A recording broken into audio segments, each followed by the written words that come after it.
Assalamualaikum warahmatullahi wabarakatuh. Waalaikumsalam warahmatullahi wabarakatuh. Waalaikumsalam warahmatullahi wabarakatuh. Selamat pagi dan salam sejahtera untuk kita semua. Selamat datang kembali NCL Lovers Angkatan 29. Kita bertemu lagi di sharing session ke-7 yang merupakan pertemuan terakhir pengenalan Departemen F&B Service. Seperti biasa, hari ini kita akan mengenal lebih dekat salah satu departemen yang gak kalah penting, yaitu Departemen Food and Beverage Service. Langsung saja seperti biasa kita mulai kegiatan hari ini dengan sambutan hangat dari Manajer NCL Madiun, Bapak Yohanes. Kepada Pak Yohanes, kami persilakan. Baik, selamat pagi. Assalamualaikum warahmatullahi wabarakatuh. Waalaikumsalam warahmatullahi wabarakatuh. Terima kasih teman-teman, masih tetap semangat sampai di hari ke-8 pertemuan online kita ya.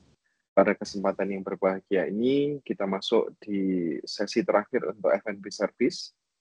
Jangan lupa besok masih ada satu sesi lagi di housekeeping, dan setelah sesi dari housekeeping nanti selesai, maka kita akan membagikan link pendaftaran.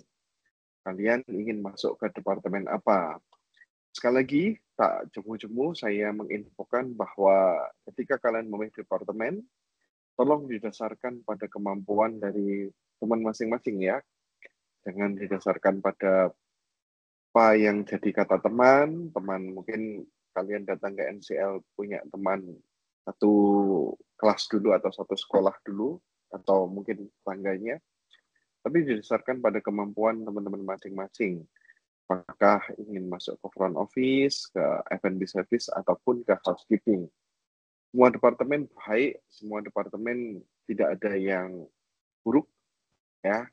Namun kita juga tidak jemu-jemunya menginfokan bahwa peluang kerja seperti apa di masing-masing departemen, itu juga sudah kita infokan melalui sharing session ini. Jadi silahkan nanti teman-teman bisa memilih sesuai dengan apa yang jadi keinginan teman-teman untuk masuk ke departemen masing-masing ya. Tentu saja silahkan hari ini materinya kita belajar tentang kalau masuk di departemen F&B Service, kira-kira peluangnya seperti apa, karakteristiknya seperti apa, nanti Mr. Angga akan jelaskan semuanya, dan juga nanti ada Kak Mujib. Kak Mujib ini juga alumni NCL yang sekarang bekerja di Abu Dhabi di Timur Tengah ya. Jadi terima kasih banyak Kak Mujib sudah menyempatkan waktunya, ini pagi-pagi ya, masih subuh di sana. Sudah memberikan sharing session buat anak-anak angkatan 29 ini. Oke, teman-teman langsung saja silahkan disimak seluruh rangkaian kegiatannya. Mungkin sama seperti kemarin, Miss Puspa, saya tidak bisa join sampai akhir ya, atau nanti saya join lagi di sekitar jam 10 kurang 15 ya, karena saya masih akan ada Zoom meeting dengan kementerian seperti itu. Oke? Tolong nanti bisa di-assist, Pak Angga, Pak Mujib, mungkin bisa tolong untuk membantu menjawab pertanyaan-pertanyaan dari teman-teman ya. Begitu saja, saya akhiri. Wassalamualaikum warahmatullahi wabarakatuh. Saya kembalikan pada Miss Puspa. Waalaikumsalam warahmatullahi wabarakatuh. Baik, terima kasih banyak Pak Yohanes atas sambutannya. Selanjutnya langsung saja kita akan masuk ke sesi pertama yang akan dibawakan oleh Pak Angga, pengajar dari Departemen FB Service, yang akan kembali menjelaskan mengenai Departemen FBS serta hal-hal menarik yang akan kalian pelajari nantinya. Kepada Pak Angga, kami persilakan. Baik, terima kasih Pak Yohanes, terima kasih Miss Puspa. Saya mulai ya, izin memulai. Assalamualaikum warahmatullahi wabarakatuh. Waalaikumsalam warahmatullahi wabarakatuh. Selamat pagi dan salam sejahtera untuk kita semua. Gimana kabarnya semuanya? Sehat kan? Masih sehat Pak, alhamdulillah. Semoga semuanya sehat ya, para calon penghuni kapal pesiar. Amin. Penghuni hotel-hotel berbintang di seluruh dunia. Amin. Sudah siap semuanya? Ready, Ya. sir. Insya Allah kita Berdoa semoga Anda semua nanti diberikan kemudahan dan kesuksesan setelah memasuki kegiatan belajar di kampus kita, ya. Dan saya izin untuk memulai. Silahkan slide-nya, Miss Puspa. Jadi untuk sesi kali ini adalah sesi terakhir ya, pertemuan ketiga kita. Saya akan sedikit membahas tentang peluang karir dan jenjang karir di Departemen F&B Service. Next.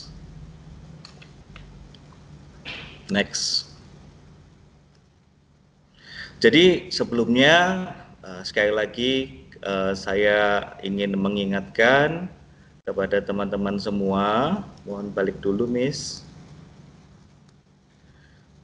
Emang agak ini ya, harap dimaklumi ya. Jadi kita di pertemuan kemarin, pertemuan pertama, masih ingat teman-teman apa yang kita bahas? Yaitu kita membahas tentang definisi F&B service. Nah, silahkan di screenshot. Mungkin ini yang berminat nanti masuk F&B, salah satu pertanyaannya ada di sini tentang definisi F&B service, yaitu departemen yang tugas utamanya memberikan pelayanan makanan dan minuman baik di hotel maupun kapal pesiar. Kurang lebih seperti itu. Ya tentunya lebih detailnya secara profesional untuk mencari keuntungan dan sebagainya, tapi secara pokoknya seperti ini, pelayanan makanan dan minuman. Kemudian departemen di F&B service kurang lebih ada 4. Yang front service atau F&B service yaitu meliputi restoran, bar, room service, dan banquet. Barangkali nanti teman-teman yang berminat F&B service mungkin salah satu pertanyaannya ada di sini, mungkin ya. Next.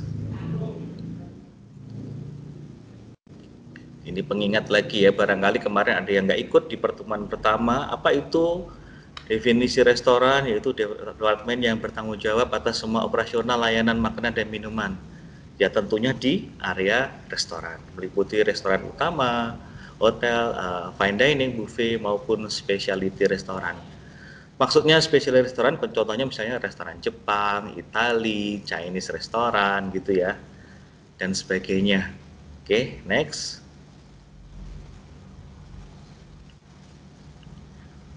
Kira-kira kalau saya tanya definisi F&B service, ada yang bisa bantu jawab nggak? Yang barusan tadi. Coba salah satu ada nggak? Bisa bantu jawab? Berani? Nyoba? Silahkan next, Miss.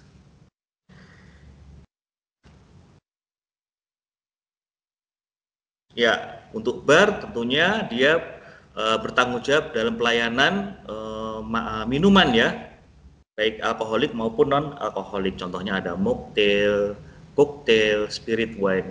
Mocktail itu non-alkoholik cocktail, istilahnya gitu. Dimirip-miripin sama cocktail tapi nggak ada alkoholnya. Next. Nah, silahkan dipahami.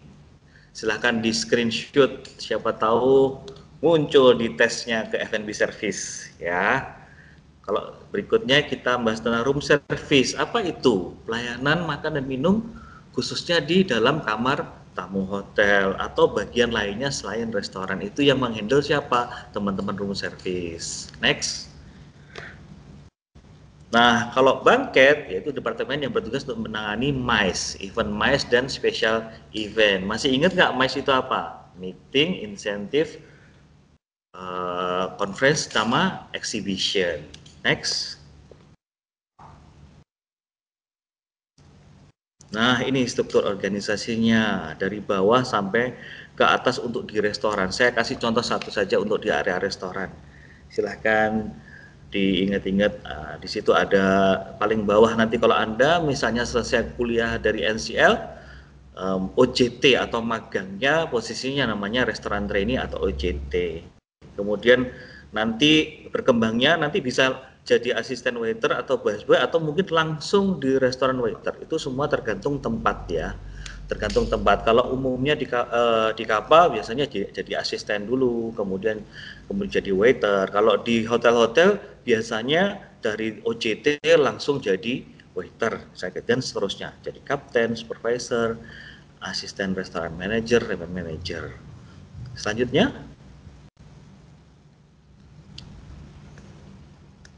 di pertemuan kedua kita membahas tentang pengenalan peralatan di F&B service, antara lain silverware. Apa itu? Kira-kira masih ingat nggak?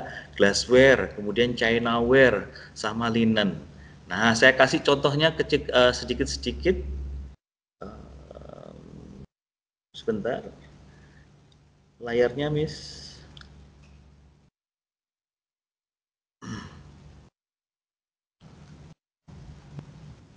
Sebentar ya, ditunggu. Ya, silverware itu apa sih? Contoh-contohnya peralatan makan. Ya, misalnya sendok, garpu, kemudian apa lagi? Pisau makan itu. Coba next. Ya, saya berikan contoh sedikit-sedikit ya. Silahkan di screenshot kalau memang dibutuhkan. Nanti kira-kira kemungkinan akan saya tanyakan tuh, apa, berikan saya contoh silverware 2 misalnya. Nah, itu ada dinner spoon, dinner fork, dinner knife, itu dessert spoon, dessert fork, dessert knife. Nah, yang membedakan apa? Biasanya yang di awal dengan kata dinner itu ukurannya lebih besar daripada yang dessert. Ya, sendok makan, garpu makan, pisau makan. Seperti itu ya di pertemuan kita yang kedua untuk kategori peralatan jenis silverware. Berikutnya, ada kategori silverware, ada pula berikutnya, Miss. Bentar ya teman-teman, ini sambungannya agak jeda, harap dimaklumi. Operatornya lagi ini nih menyiapkan, mudah-mudahan lancar. Mohon maaf ya Miss Puspa ngerepotin. Sudah pada sarapan belum tadi, teman-teman? Sudah, Sir. Sudah, Pak. Apa sarapannya? Yang ada yang dari berapa? Ini banyak yang dari luar Madiun atau orang Madiun sendiri nih? Yang Luar dari luar Madiun. Madiun. Madura. Wah, dari Madura banyak ya. Ngawi. Udah nyoba nasi pecel belum nih? Reok, Sir. Oh, reok Ponorogo. Beda nasi pecelnya, beda. Berarti udah nyoba Madiun. Kalau udah bisa bilang beda, udah dicoba ya. Yang enak daerah mana? Udah tahu belum? Yang enak mana di sini? Ponorogo sih, Ponorogo itu. Yang Madiun Mas, yang Madiun. Stasiun, Pak, stasiun. Stasiun. Oh, yang naik kereta mesti nyari, makanya langsung turun kereta stasiun ya. Next, Miss, boleh di selanjutnya. Slide berikutnya. Maaf ya teman-teman, agak terjeda ini. Nah, kalau jenis tadi ada silverware, contohnya yang tadi sendok-sendokan macam-macam itu bahannya dari silver atau stainless ya. Tuh, kemudian ada jenis glassware. Saya cuma kasih contoh 3. Jadi nanti kalau saya tanya yang mau ke FB, sebutkan dua contoh glassware dong. Masa ngerti sih? Ada water goblet, ada red wine glass, ada white wine glass. Itu gambar-gambarnya ya. Kalau water goblet itu khusus untuk naruh apa? Air putih saja. Kalau red wine sama white wine bedanya, red wine itu lebih besar atau lingkar ininya lebih besar ya daripada white wine. Next, ada silverware, ada glassware. Kita minggu pertemuan kedua. Kemudian ada chinaware, segala jenis barang pecah belah atau terbuat dari porselen, tembikar dan sebagainya. Saya kasih contoh cuma 2 aja, namanya dinner plate dan dessert plate. Seperti yang kita tahu, kalau diawali dengan kata dinner berarti ukurannya lebih besar daripada dessert plate. Itu ya. Next. Di pertemuan kedua kita juga mengenal tentang linen. Saya cuma kasih contoh 1 saja, namanya guest napkin. Ini nanti kita akan belajar melipat-lipat ini. Oh ya, sebelumnya saya ingin menyapa dulu Mas Mujib. Selamat datang Mas Mujib dari Abu Dhabi. Ini senior Anda teman-teman yang sekarang bekerja di Abu Dhabi, di sana jam 5 ya Mas Mujib ya? Jam 6 sekarang Pak. Welcome ya, selamat bergabung kepada Kak Mujib. Ya, selanjutnya Miss. Nah, sekarang kita akan masuk di pertemuan ketiga. Ingat ya, pertemuan pertama kita membahas tentang apa? Pertemuan ketiga kita akan bahas tentang peluang karir atau jenjang karir. Next.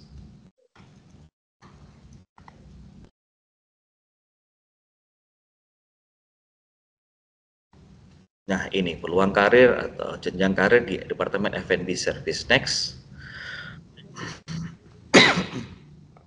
Maaf.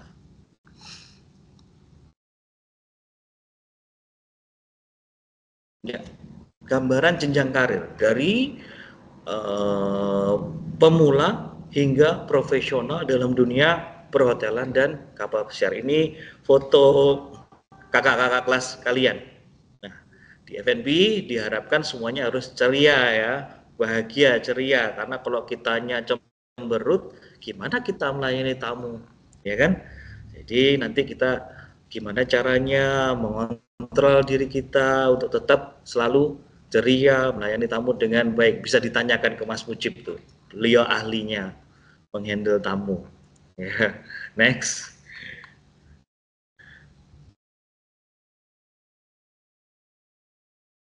Nah, tujuan pembelajaran kita kali ini yaitu untuk memahami jenjang karir di divisi F&B Service. Kemudian juga menumbuhkan motivasi untuk berkarir profesional di bidang F&B Service. Itu harapan kita ya. Next. Nah, saya sebelum masuk ke jenjang karir atau peluang kerja di F&B Service, sedikit ingin membahas tentang tugas utama dari mereka yang bekerja di F&B Service di awal-awal karirnya.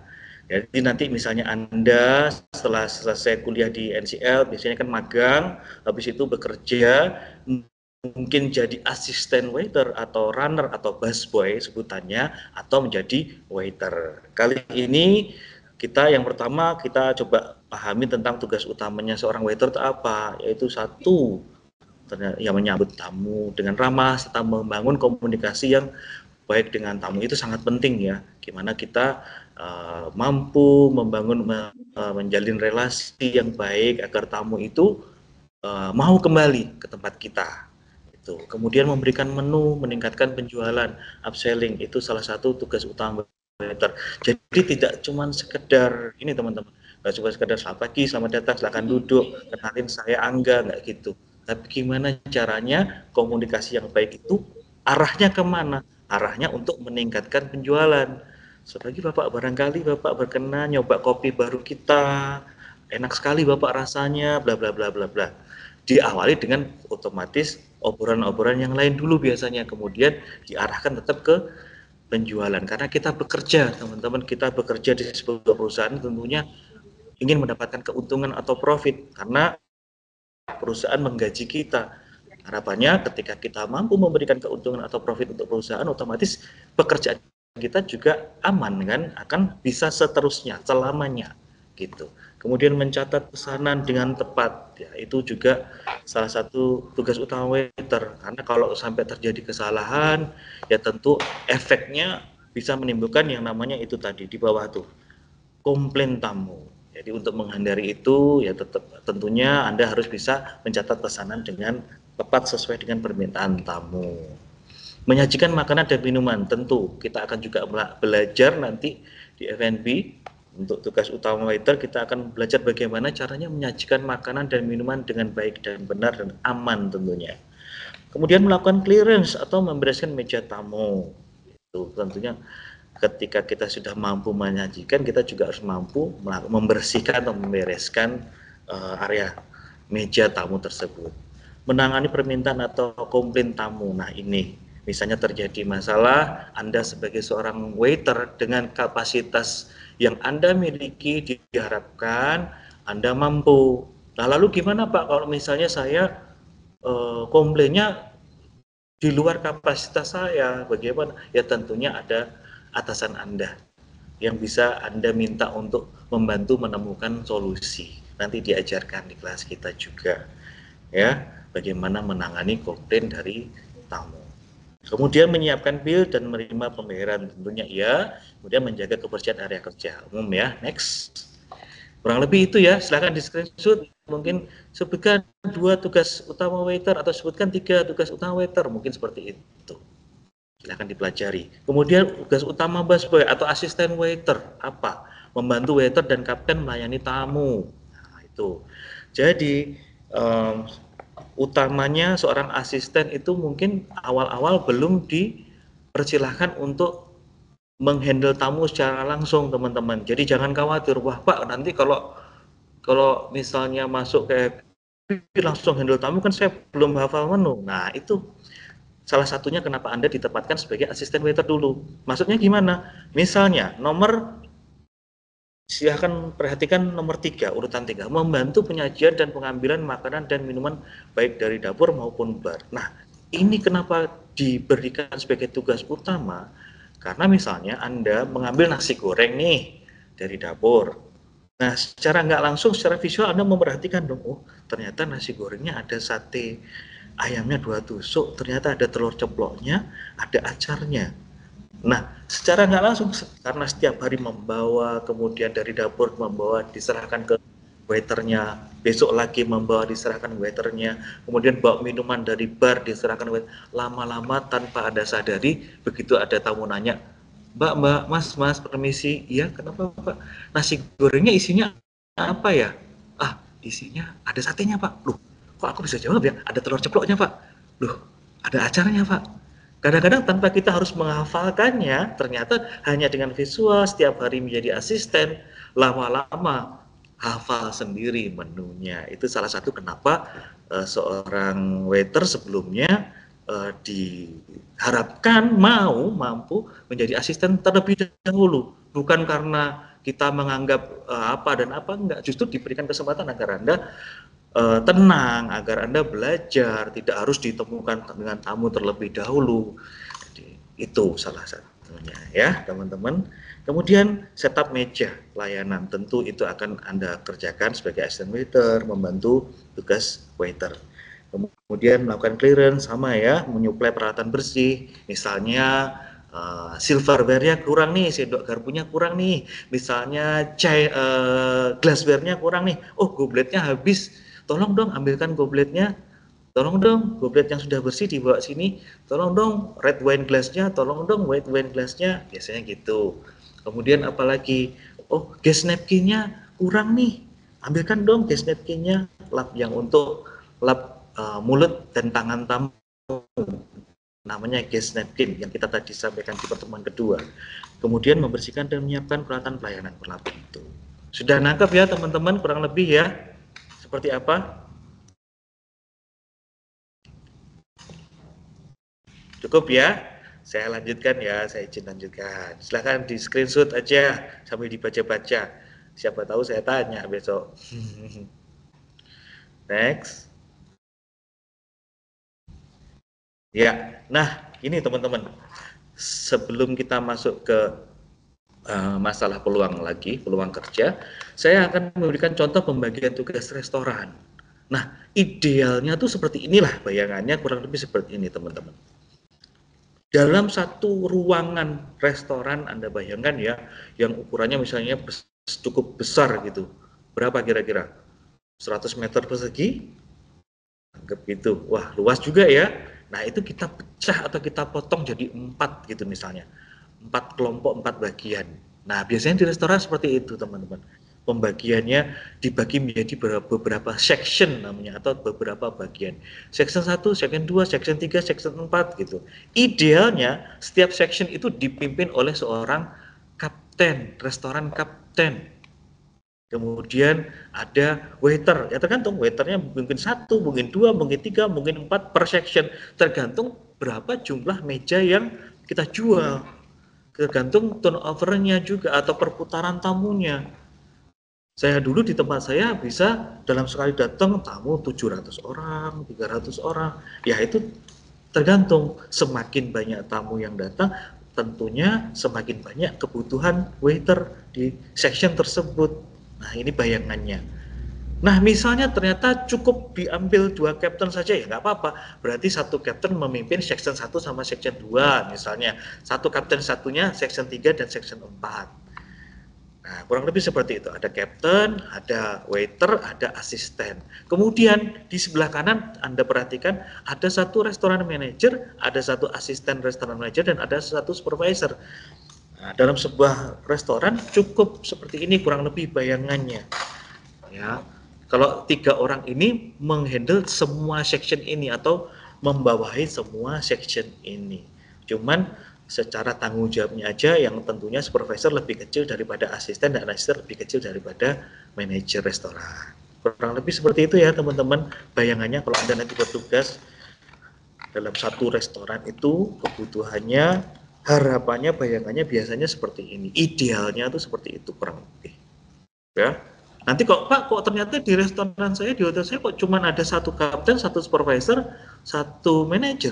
Ya nggak apa-apa, mungkin mereka biayanya digunakan untuk lebih banyak waiternya. Bisa jadi seperti itu. Ya teman-teman ya. Baik, next, saya lanjutkan.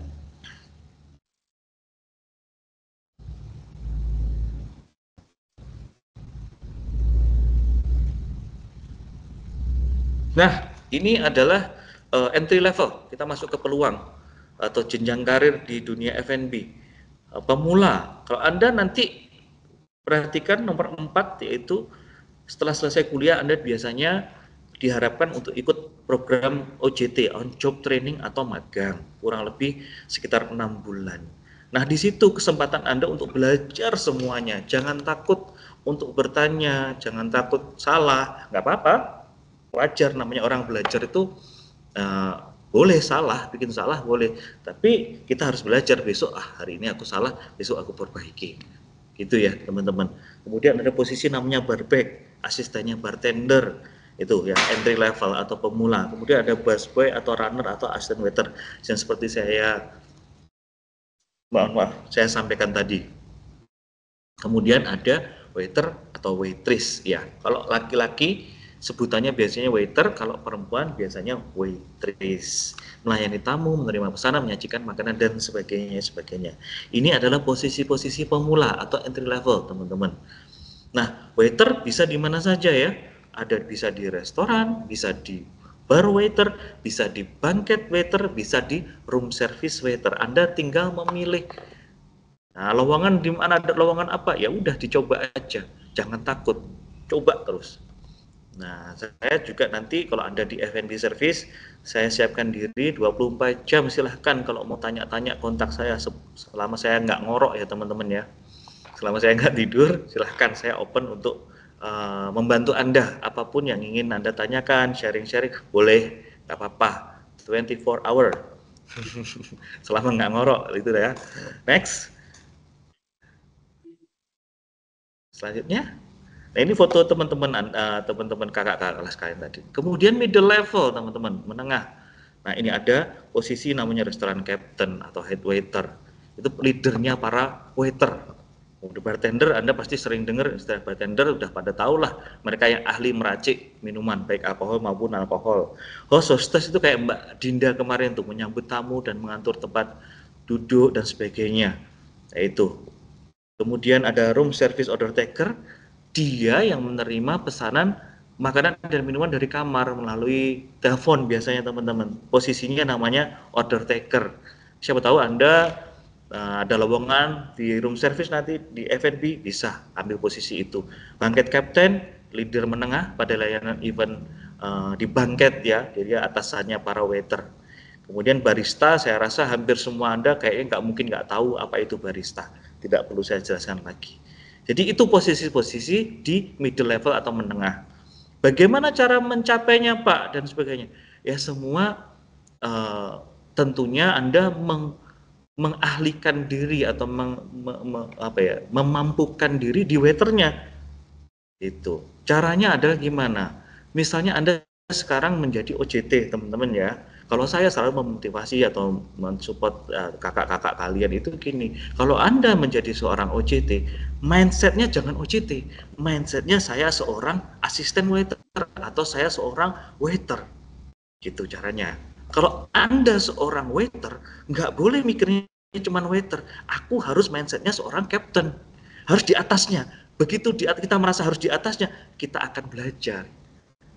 Secara nggak langsung memampukan diri kita, akhirnya orang lain melihat, pimpinan kita melihat, wah nah ini kok disiplin ya, cara kerjanya kayak udah di atasnya waiter nih, kayak kamu udah waktunya untuk naik deh. Nah gitu teman-teman. Ya selain itu, bagaimana menaikkan diri kita? Ya dengan pelayanan yang terbaik.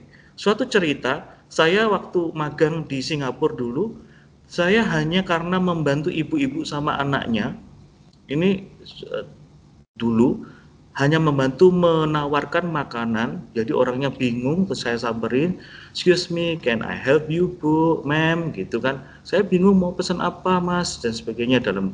Di Singapura itu waktu itu, boleh nggak saya sarankan makanan, namanya soft serve crab in crepes, saya masih ingat sampai sekarang. Gara-gara itu teman-teman, beliau menulis surat atau apa, semacam komen, guest comment, pakai tulisan tangan, dikirimkan ke head office-nya di mana tempat saya magang.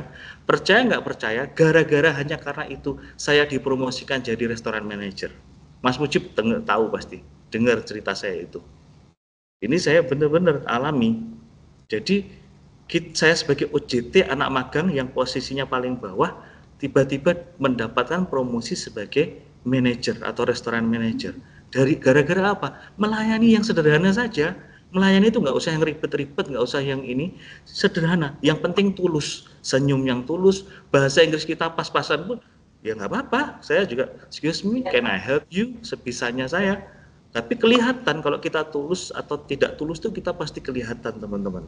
Nah disitulah tamunya merasa terbantu, beliau menulis surat berlembar-lembar tentang saya waktu itu, kemudian HRD manggil saya dan saya dipromosikan sebagai restoran manager. Next.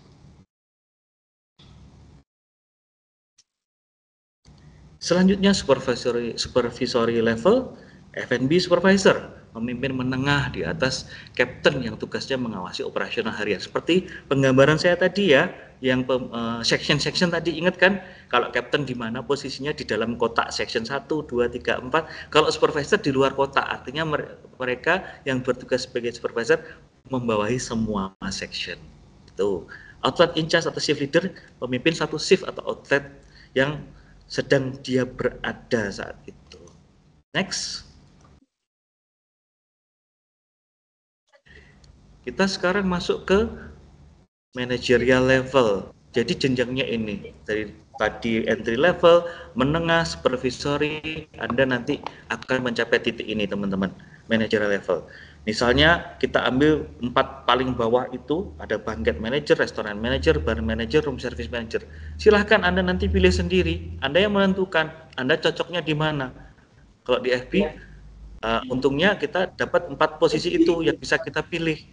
Pengembangannya kemudian menjadi F&B koordinator, kemudian asisten F&B manager, dan F&B director. Itu ya teman-teman. Banquet manager otomatis dia yang punya penguasanya banquet, area banquet penguasanya adalah banquet manager. Restoran manager penguasanya restoran. Begitu pula bar manager dan room service manager. Sedangkan di atasnya itu adalah para pimpinan-pimpinan yang punya posisi strategis level. Dia kalau seperti F&B director itu bisa membawahi FB juga, kitchen juga, seperti itu misalnya. Nah, itu jenjang-jenjangnya teman-teman, pilihan-pilihan karir yang bisa nanti Anda pilih ya, Anda mau kemana. Next.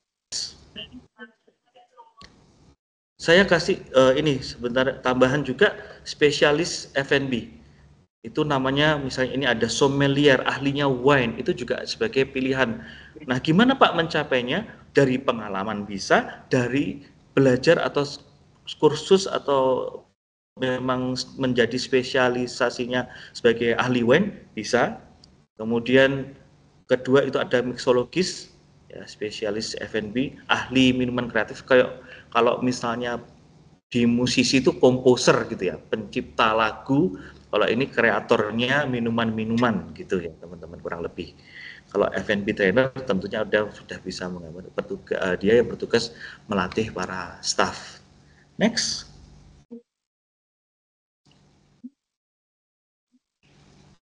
Nah, pengembangan karir di Departemen F&B, teman-teman, Anda perhatikan. Kita punya empat bagian ya, ada restoran, bar, banquet, room service.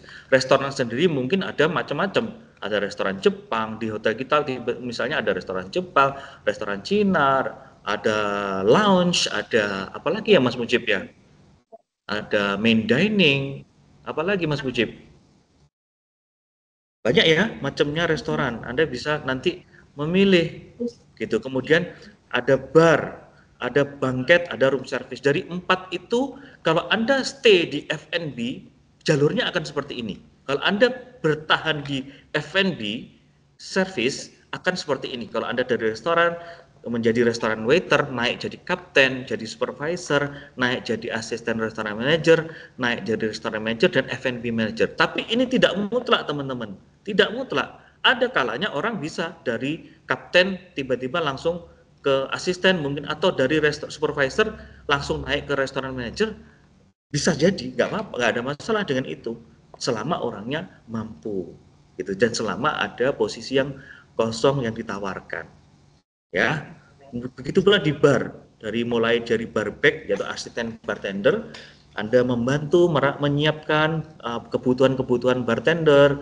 Dari situ Anda melihat, mengawasi, memperhatikan bartender kerjanya gimana, lalu Anda diberi kesempatan untuk membantu membuat minuman dan sebagainya, berkembang, Anda jadi bartender. Kemudian Anda sudah cukup lama membawahi barback dan sebagainya, kemudian atasan Anda memperhatikan, oh kayaknya anak ini udah layak untuk dinaikkan jadi bar kapten, lalu naik lagi jadi supervisor dan seterusnya ya teman-teman ya. Itu karirnya Anda kalau Anda di bar. Begitu pula di banquet, Anda perhatikan yang berbeda, ada namanya banquet sekretaris. Banquet sekretari itu yang mengurusi tentang administrasi di banquet. Sisanya yang lainnya kurang lebih sama ya jalurnya. Nah ini, silakan. Begitu pula di room service, kurang lebih sama, dari waiter, kemudian ada posisi namanya order taker, dia yang bertugas untuk mengambil pesanan atau menerima pesanan dari kamar tamu dan sebagainya sampai terakhir. Ya, itu untuk pengembangan karir di F&B. Next.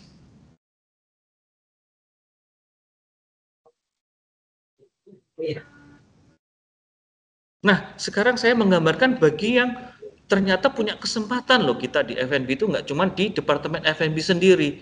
Kadang-kadang teman-teman yang pernah saya temui itu mengembangkan diri atau karirnya itu ke departemen lain, teman-teman. Misalnya dari waiter, kemudian di warna hitam, Anda perhatikan warna hitam ini adalah di F&B-nya, kemudian warna-warna lain itu dia berpindah departemen gitu, teman-teman. Anda misalnya dari waiter, kemudian bekerja sebagai kasir mampu, kemudian sering berhubungan karena bikin laporan, datang ke accounting, ruang akunting dan sebagainya, berkomunikasi, kemudian ada lowongan di sana dan Anda dianggap mampu, Anda mungkin bisa direkrut jadi accounting staff dan seterusnya sampai bisa jadi accounting manager hingga finance controller dan sebagainya. Ya, itu pengembangan karir Anda ke departemen lain nanti misalnya. Bisa seperti ini teman-teman. Kemudian misalnya Anda restoran waiter kemudian jadi FB sekretari. Bisa jadi Anda lalu ada kesempatan pindah ke sales admin lalu jadi sales eksekutif. Lalu kemudian jadi sales manager hingga director of sales. Itu mungkin sekali, saya sendiri melihat itu banyak terjadi. Jadi ini kesempatan. Tadi di F&B Anda lihat seperti apa jalurnya, sekarang Anda melihat Anda di F&B dan nyebrang ke departemen lain seperti apa. Banquet, dari banquet, waiter, kapten, supervisor, manager, lalu jadi banquet sales. Kok bisa Pak? Ya karena Anda sudah menguasai ukuran ruang banquet, Anda tahu, ruang meeting ukurannya tahu, apa-apa saja yang dibutuhkan semuanya Anda paham. Tinggal Anda dikasih kerjaan, mampu nggak untuk menjualnya, menawarkan ke orang lain. Kesempatan Anda pindah ke banquet sales, yang mungkin menarik buat Anda mengembangkan diri, Anda bisa memilih ke sana. Gitu. Kemudian yang paling bawah waiter, banquet sekretari, kemudian jadi banquet sales, banquet sales manager dan sebagainya. Sama, kurang lebih sama ya. Itu. Next. Nih, pengembangan karir yang lain, teman-teman. Anda jadi waiter paling atas, kemudian jadi FB admin atau sales admin. Nah, berikutnya masuk ke tim sales. Itu sangat mungkin sekali terjadi, teman-teman. Karena kenapa sih Pak kok larinya ke sales dan sebagainya? Karena kita kan sering ketemu tamu juga, kita tahu produk knowledge.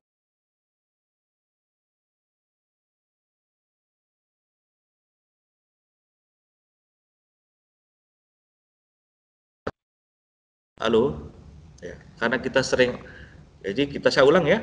Misalnya kenapa sih Pak kok ke sales gitu? Ya karena opportunity itu muncul atau kesempatan itu muncul karena Anda sendiri memulainya dari bekerja sebagai orang yang terbiasa berkomunikasi. Selain berkomunikasi, Anda terbiasa menawarkan sesuatu, jualan, upselling tadi yang saya ceritakan tadi. Nggak cuman menerima pesanan tapi upselling, jualan. Nah, itu juga nyambung, cocok. Sales juga jualan produknya, kamar bisa, ruang meeting bisa, dan sebagainya. Paket-paket apa saja yang bisa dijual dari hotel, itu tim sales. Nah, Anda mungkin yang di waiter, kemudian jadi sales admin dan sebagainya, merasa, ini menarik nih, bisa pindah ke sana nanti. Anda nanti kalau magang, perhatiin aja orang-orang sales tuh kerjanya gimana, gitu. Kemudian yang berikutnya restoran waiter kok kemudian front office staff Pak, kok bisa? Bisa saja, dan itu sering saya temui gitu loh. Jadi teman-teman malah beberapa yang keluar negeri berangkatnya waiter, tahu-tahu malah jadi FO staff tuh ada saja gitu loh. Kemudian ada posisi room service waiter, kemudian jadi butler di resort dan sebagainya. Ini maksudnya karena butler itu petugas yang apa ya teman-teman, VIP, menangani VIP gitu. Segala kebutuhannya itu tamu VIP yang mendampingi itu seorang butler. Nah, butler ini bisa di bawahnya FO atau room division. Kemudian kalau di resort umumnya itu butler itu di bawahnya F&B service. Kebetulan saya dulu di resort, salah satu resort yang cukup dikenal. Di situ butlernya di bawah F&B service. Kebetulan saya juga membawahi para butler. Jadi dia 24 jam kebutuhan tamu itu yang menghandle butler. Tentunya bergantian ya, ada butlernya banyak, jadi dia tetap 8 jam kerja, misalnya pulang pergi digantiin temennya, tapi tamunya didampingi selama 24 jam seperti itu. Dan berikutnya head butler, room service manager, dan seterusnya. Kemudian ini ada waitress paling bawah, FB kasir dan sebagainya, jadi accounting staff. Kok bisa? Ya tadi, bisa saja. Ketika Anda memang dirasa mampu gitu. Next.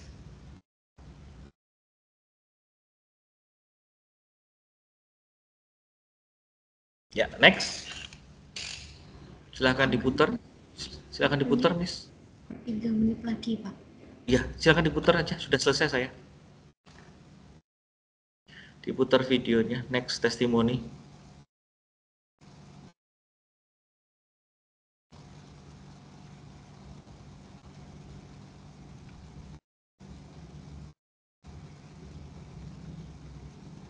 Keluar suaranya nggak, Miss?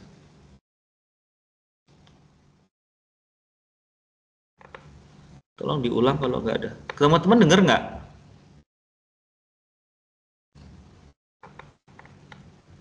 Teman-teman dengar nggak ya? Tidak, Pak. Nggak ada suaranya, Pak. Tidak, Pak. Tolong Belum ya, ada sebentar suaranya. ya. Minta tolong Miss Puspa, mohon maaf Miss Puspa, minta dibantu nggih. Ada, Pak. Selamat sore para NCL lovers. Perkenalkan, nama saya Sapedua Panggabean. Saya alumni 2021 dari NCL Madiun. Jurusan saya dulu Food and Beverage Service. Kemudian di tahun 2021 saya berkesempatan bekerja di Dubai selama 6 bulan. Tepatnya di Dubai Expo 2020. Kemudian selama 1 tahun lebih juga saya bekerja di Abu Dhabi di salah satu hotel bintang 5 di Armed Forces Officer Club and Hotel Abu Dhabi. Itu merupakan hotel yang punya presiden pertama UAE. Kemudian saya juga mengikuti program J1 ke Amerika, tepatnya di kota Miami, Florida. Saya bekerja di Hotel Hyatt Centric Brickell Miami sebagai Food and Beverage Service Rotational. Kemudian juga selama di Dubai Expo, saya bekerja sebagai banquet waiter. Dan juga di Abu Dhabi, saya bekerja sebagai banquet waiter. Dan juga berkesempatan sebagai bekerja di salah satu villa di sana dari presiden, salah satu namanya Villa Mina Palace. Oke, untuk kesempatan ini saya diminta Pak Angga memberikan testimoni. Semoga ini bisa menjadi pertimbangan bagi teman-teman semua yang ingin join di Food and Beverage Service Department. Jadi bagi teman-teman yang mempunyai ketertarikan, bertanya-tanya apa sih peluang atau kesempatan yang dapat kalian perdalam kalau kalian memilih Food and Beverage Service.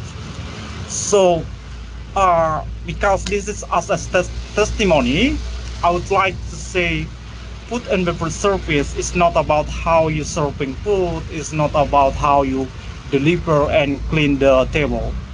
It's more than complicated. Kalian bisa milih atau fokus ke salah satu bagian. Contohnya barista, juga bartender, dan juga bekerja di banquet. Banquet itu semacam kegiatan acara-acara dan lain sebagainya. Jadi alasan saya dulu memilih Food and Service Department because I think that's my passion. I passionate about Food and Service Department, and I'm really like to talk with people. That's why the reason why I choose Food and Beverage Service Department. Jadi semoga kalian bisa menjadikan testimoni saya dalam memilih Food and Beverage Service. Tapi intinya apapun itu jurusannya nanti semuanya ada kelebihan dan kelemahannya masing-masing. It's about your passion. You have to know what is your passion, ya. That's the first thing you need to prepare before you choose your major. Tapi intinya poin yang mau saya sampaikan adalah Food and Beverage Service memiliki banyak peluang seperti yang saya jelaskan tadi. Jadi senang bertemu kalian. Jika kalian apapun itu nanti pasti bisa berkesempatan mengikuti program G1 ke Amerika. Demikian, terima kasih untuk kesempatannya. Sampai berjumpa di NCL Madiun. Next. Hai teman-teman NCL Madiun, selamat pagi. Perkenalkan, nama saya Dita, saya angkatan 2022 batch 1. Jadi, selama masa belajar saya 6 bulan di NCL Madiun, saya mengambil jurusan F&B Service. Setelah masa 6 bulan saya selesai, saya memutuskan untuk magang di Batam di Hotel 4 Point by Sheraton Batam selama 6 bulan. Nah, setelah masa magang saya selesai, saya mendapat tawaran untuk kerja di Middle East, lebih tepatnya di negara Bahrain, dan nama hotelnya adalah Swiss Bell Suites Admiral Juvair. Nah, di sini nih perbedaannya. Jadi, saya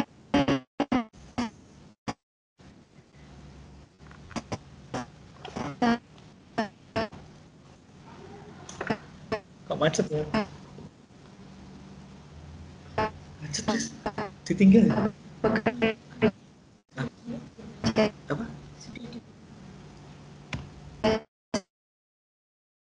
dengan Mr. Angga dan juga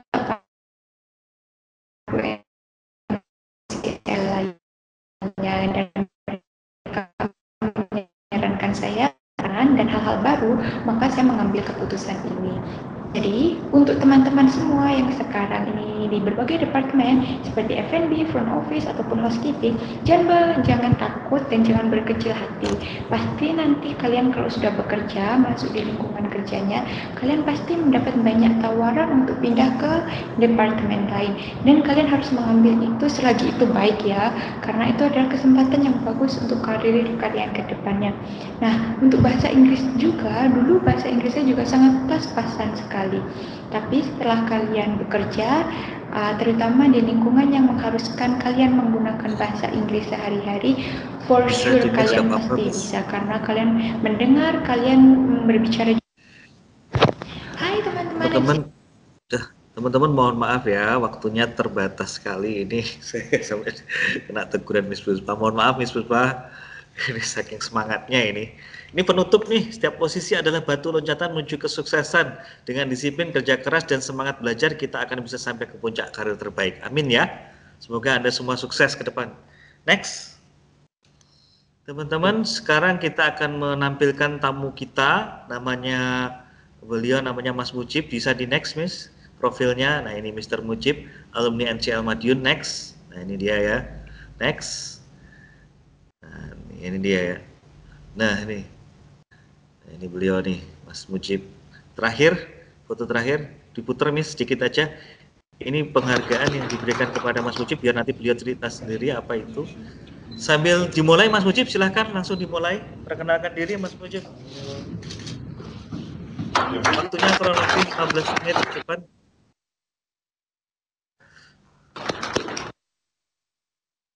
Selamat pagi semuanya dari Abu Dhabi. Di sini masih jam 7, enggak sih, jam 6.55 lah. Ntar aku on cam dulu. On cam ya? Oke. Apa kabar kalian semuanya di Indonesia? Semuanya pada sehat? Alhamdulillah sehat. Alhamdulillah sehat. How are you doing today? Good. Mereka calon penghuninya kapal pesiar semua ini. Masya Allah. Selamat pagi semuanya. Perkenalkan nama saya Mujib. Saya dari Jember. Tapi not majority, tapi beberapa family saya ada di Madura. Ada yang dari Madura di sini? Ayo yang dari Madura. Hai siapa? AM. Banyak ya. So, first of all, I'd like to welcome you on board. Selamat datang di NCL Madiun. Saya alumni angkatan 24. Kalau tadi yang menyebutkan di 2022 angkatan 1, saya di angkatan 2-nya. Atau kita sebutnya angkatan 24. Kebetulan tadi kan Pak Angga sudah menyebutkan beberapa posisi ya. Kebetulan untuk saat ini saya diberi kesempatan, kalau ngelihat video yang terakhir tadi yang di play, itu ketika saya mendapatkan promosi sebagai head waiter atau enggak captain itu tadi. Dan to be honest, jujur, it will not be happening without his assistant. Bantuan dari Pak Angga. He is very good in it. Like he's very good in F&B service. You know, like he helped me a lot. But anyway, karena ada keterbatasan waktu, pertama kali saya join NCL itu di tahun 2023 awal. Kebetulan di angkatan kedua ya sebenarnya. Sebenarnya awalnya dulu itu I have two options. Kayak yang benar-benar membuat saya pribadi bingung memilih yang mana. Jadi Pak Angga dan Miss Lintang, kalau pembicara kemarin Miss Lintang, they try to convince me. Mereka mencoba untuk convince me atau meyakinkan saya untuk memilih yang mana gitu. But I know di sini somehow quitting your conversion, keluar dari conversion kita itu memang challenging and it's hard kayak gitu. Pak Angga meyakinkan saya juga bahwa F&B service adalah departemen yang flexible kayak gitu, dan I like flexibility kayak gitu kan.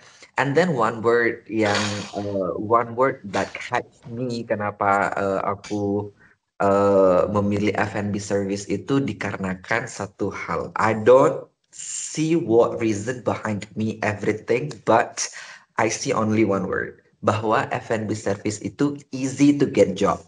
Itu saja. Jadi alasan itu yang membuat saya mengambil F&B service among others.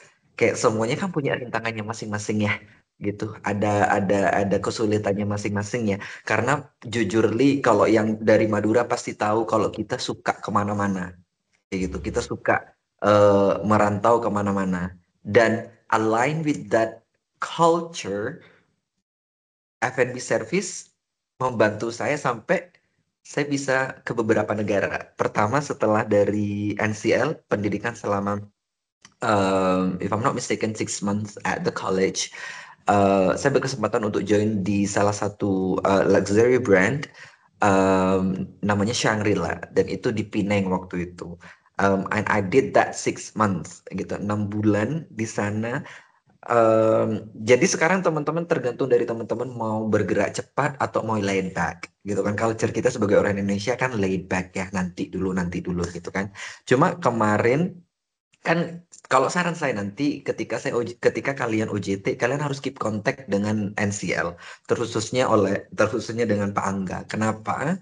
Karena we don't know what's going to happen in the future kayak gitu.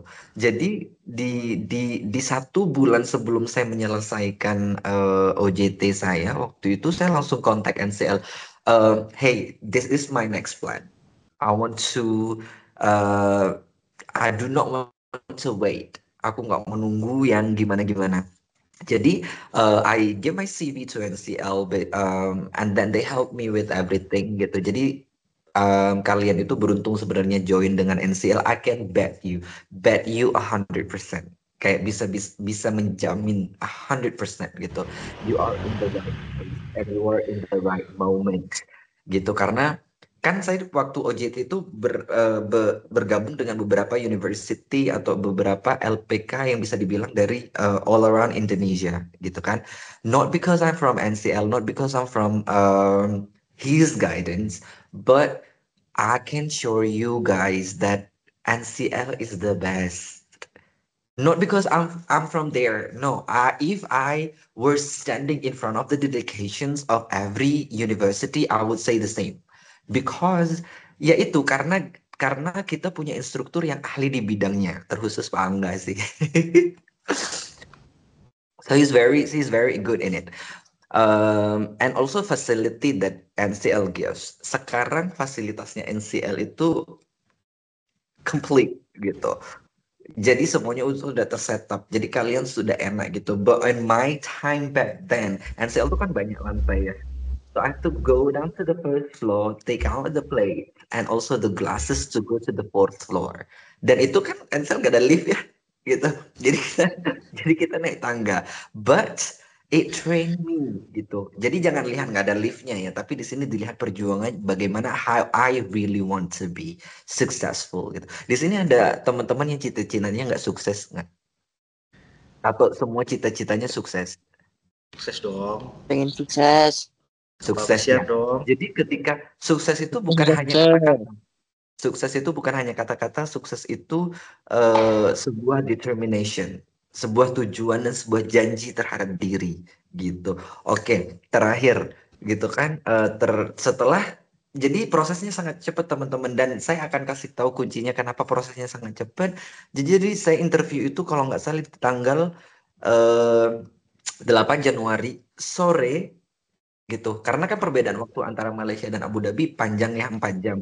Jadi sore di Abu Dhabi itu masih siang gitu kan, dan dapat pengumumannya itu di waktu Malaysia malam kalau nggak salah. Ternyata langsung keterima tuh, langsung keterima. Dan saya bingung gitu kan, biasanya kalau denger dari teman-teman yang lain gitu, another senior kayak gitu, mereka biasanya iya biar nanti di Indonesia kita nggak lama-lama. Malah bukan kami yang nunggu gitu, tapi hotel di sini yang menunggu gitu. Jadi saya joinnya karena saya interviewnya di bulan Januari, saya joinnya di Maret karena selesai training saya di Februari tanggal 17. Nah, untuk mengurus dokumen itu kan butuh waktu. Jadi saya meminta NCL, dibantu oleh NCL dan tim itu, pihak hotel bisa sampai mau nunggu. Padahal Padahal biasanya tuh hotel nggak mau nunggu. Rahasianya adalah karena kalian di NCL aja gitu, oh enggak ya? Kayak gitu. So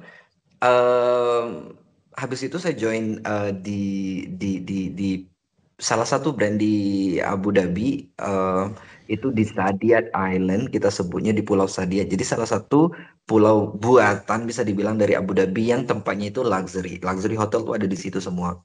Dan saya join di Park Hyatt. Pernah dengar brand Hyatt nggak? Adanya tuh di Bali sama di Jakarta aja kok. Solo ada, Jogja ada. Tapi kalau yang Grand dan Park itu adanya di Bali dan Jakarta. Dan itu benar-benar high quality lah, bisa dibilang kayak high end-nya hotel kayak gitu. Sebelumnya di Shangri-La, kemudian di Park Hyatt kayak gitu. Nah, karena tadi Pak Angga kan sudah menyebutkan entry level ya, of course I will not be right away as a captain gitu kan, tidak serta-merta langsung jadi captain. Jadi kita jadi apa sih namanya, karena kebetulan apply-nya dulu dari waiter, ya sudah waiter. Tapi di sini ada renggang waktu yang dinamakan probation, masa uji coba gitu kan. Nah di situ masa uji cobanya 6 bulan gitu. Dan alhamdulillahnya apa namanya, jadi di sini itu background nationality-nya bukan cuma dari negara kita, tapi dari negara-negara yang mereka punya qualifications very good. Kayak gitu, mereka punya kualifikasi yang bagus dari negara India. Jangan diragukan negara India meskipun somehow not see good, tapi mereka qualification-nya bagus. Mereka dari university yang benar-benar bagus gitu kan. Nah, alhamdulillahnya probation seminggu setelah probation, jadi seminggu ini tanda tangan probation selesai, gitu kan. Nah, setelah seminggu probation itu selesai, ternyata saya dipanggil oleh HR dan F&B director, gitu. Untuk apa itu? Ya untuk tadi yang di video itu, untuk langsung dipromosi sebagai captain. Kok ngemut sendiri ya? Kedengeran nggak suara saya tadi? Oke, aman. Oke. Terus habis gitu ya udah secara cepat kayak gitu saja. Dan kenapa itu bisa secara cepat? Tadi Pak Angga sudah bilang bahwa kita harus mengahlikan diri. Kan itu kan kata Pak Angga tadi ya. Gitu. Cuma kebetulan memang kunci dari segala kunci sebenarnya itu adalah I'm sorry to say gitu kan, memang dari segi bahasa. Kayak gitu. Karena kita bukan berasal dari bahasa Inggris yang dibiasakan. Bahasa Inggris itu yang dipaksakan sebenarnya. Nah, sekarang tergantung teman-teman. Teman-teman apa namanya? The desire to reach the successness itu mau besar atau enggak gitu. Kalau saya bener-bener pengen gitu. Jadi itu background saya, dan next year doain teman-teman next year insya Allah tahun depan, karena saya harus menyelesaikan season sekarang di Abu Dhabi. Next year I will join J1 to the US.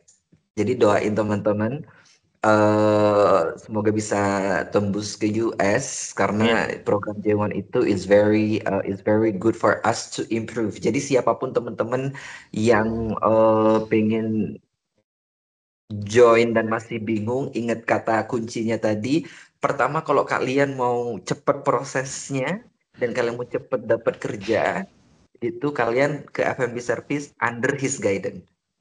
Under Pak Angga guidance. Yang kedua, kalau kalian suka mengenai tip tentang, kan kita ada, kalau di dalam service itu kan di dalam F&B service itu kan ada 3 income, gaji pokok, service, sama tip. Nah ini nih yang tip ini nih yang nggak didapat oleh departemen lain. Kadang mereka dapat, kadang enggak kayak gitu. Kalau di F&B service 80% itu kita dapat, 80%. Oke, kasih bocoran aja ya, karena kadang anak muda sekarang nih motivasinya di cash ya, di dollar gitu kan. Mau nggak mau. Jadi saya sebulan itu bisa di angka 15 juta. Itu di tip saja. Sebenarnya 15 juta itu dikit ya, kalau di beberapa negara gitu, karena kita nggak bisa bandingin kapal pesiar dan US ya, atau Europe atau whatever. Tapi di negara UAE itu hal yang wajar. 15 juta itu per orang kayak gitu ya. Jadi gaji dan service, jadi kalau ditotalin itu ya luar biasa gitu. Itu sebenarnya di F&B service. Tapi saya cerita tadi kan enak-enaknya saja. Sekarang nggak enaknya. Nggak enaknya itu ya kalian harus bisa dibilang nahan emosi gitu. Karena di F&B service tuh anti galau. Nggak boleh galau. Ya, nggak boleh ada beban hidup. Meskipun beban hidupnya banyak, but nggak bisa galau. Gitu, nggak boleh. Itu memang mau ditawar atau nggak boleh. Karena apa? Di service itu kita dapat tip karena because we're smiling, kita ramah gitu. Kalau ramah tamah orang Indonesia nggak bisa diragukan. We can compete with other countries gitu kan. Tapi di sini somehow orang Indonesia tuh yang kayak malu-malu kayak gitu, kayak nggak enakan gitu. Ingat kalau kerja di luar nggak enakannya itu bisa dibilang ditaruh di dompet dulu. Nanti kita gunain di Indonesia. Kalau di luar negeri you have to be stand out, different to others. Nah itu gimana nanti kalian akan dapatkan kuncinya nanti sama Pak Angga nanti di NCS gitu. Jadi bagi teman-teman join hari ini tuh adalah orang-orang yang beruntung menurut saya. Kenapa? Karena speakernya saya. Sombong amat. Enggak gitu. Orang FNB harus bisa joking gitu ya. Tegang semua kayaknya gitu. Jadi teman-teman, but whatever that I say, apapun yang saya katakan itu tidak untuk merubah apa yang kalian sudah rencanakan, tapi ini hanya sebuah gambaran kayak gitu. Teman-teman harus ikuti kata hatinya, tapi kalau bisa di F&B service saja, biar Pak Angga dapat murid-murid yang luar biasa seperti ini gitu. Jadi itu aja sih kalau dari saya sih teman-teman gitu. Kalau ada pertanyaan silakan ditanya ke Pak Angga dan saya mungkin nanti bisa bantu jawab atau Pak Angga bisa bantu jawab dari pertanyaan saya nanti. Gitu. Silakan Miss Puspa. Ya, itu aja. Thank you. Thank you Mujib. My pleasure.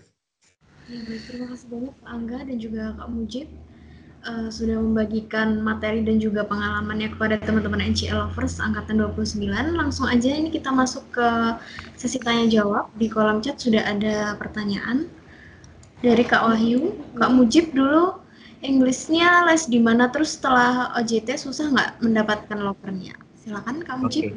Dari Kak Wahyu Prasetyo. Before I was in NCL gitu kan, memang bukan karena saya sudah bisa, tidak. NCL pasti membantu saya to polish my English gitu kan. But again, dulu saya ada kesempatan untuk belajar di Pare waktu itu. Di 2016, jauh sebelum saya kenal NCL gitu. Sebenarnya saya tahu NCL itu di tahun 2016. Kenapa saya join di 2022? Karena saya tidak ada yang mengarahkan gitu. Makanya saya bilang teman-teman itu beruntung sudah ada yang mengarahkan atau tahu di zaman sekarang gitu. Jadi saya memilih untuk ke Lombok waktu itu, teman-teman. And then di sana kami bekerja di sana. Jadi habis gitu karena saya mau ke luar negeri, ya udah pilihannya ke NCL gitu. Bermodalkan pengetahuan di tahun 2016 gitu. Terus selanjutnya tadi, jadi saya di kampung Inggris dulu teman-teman.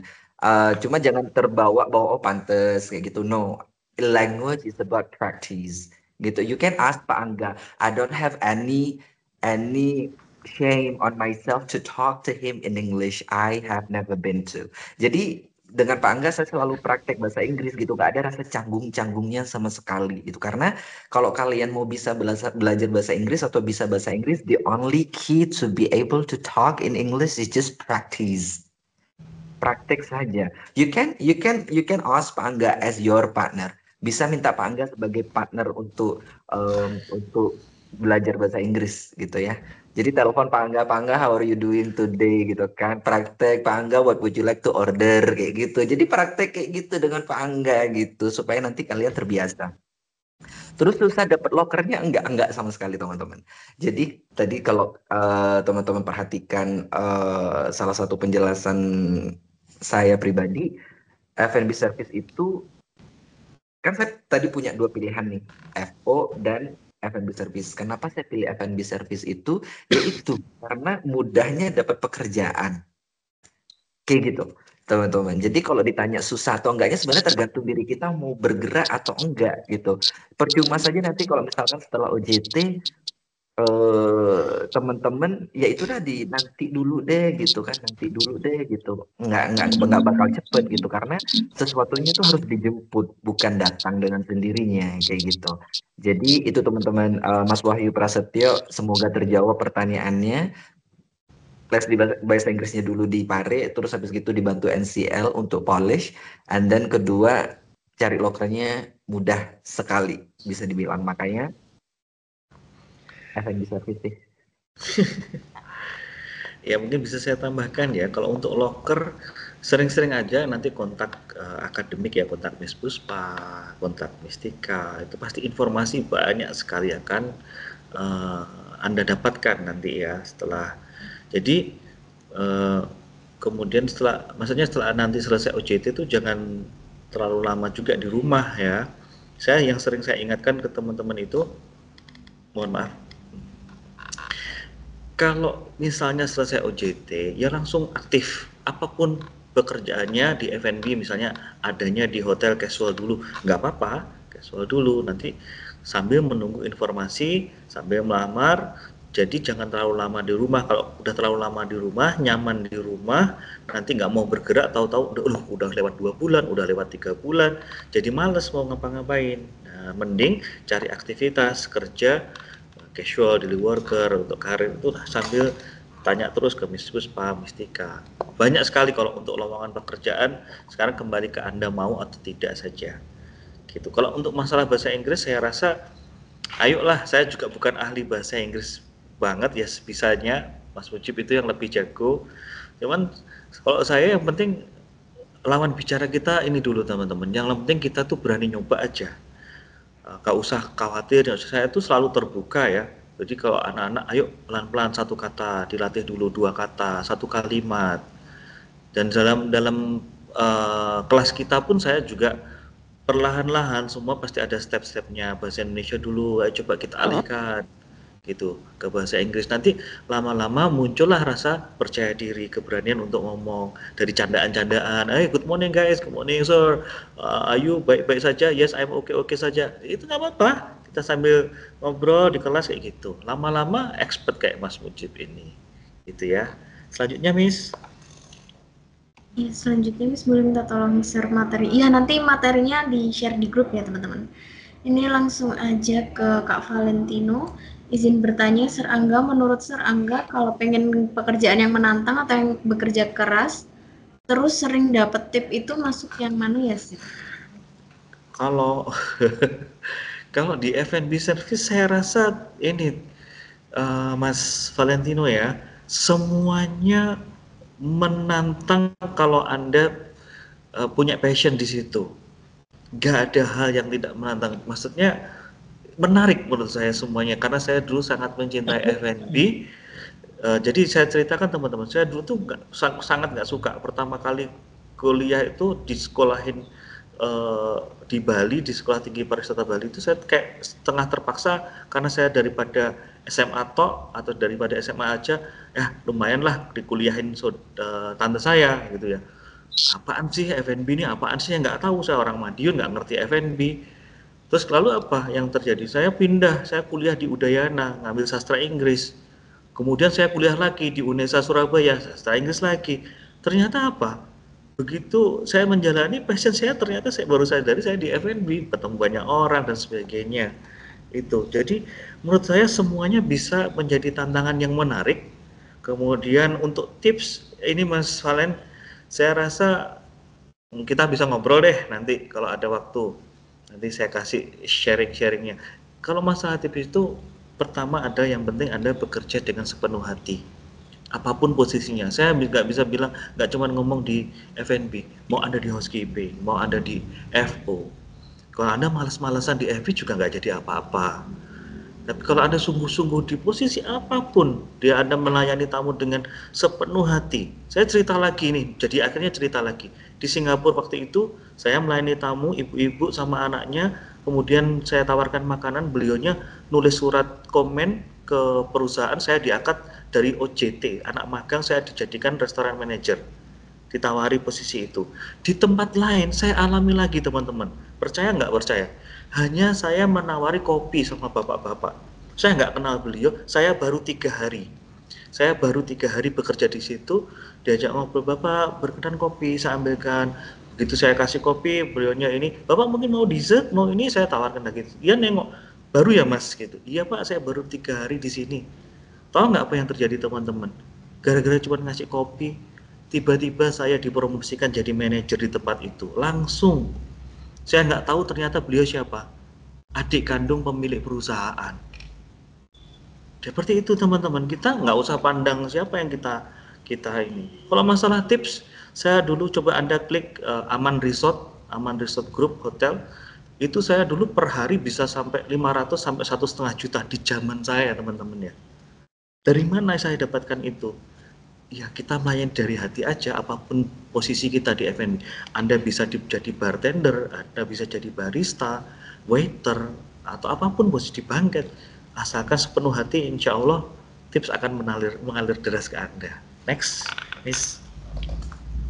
Kira-kira apa tantangan terbesar untuk seorang FBS? Apa Mas Mujib ya?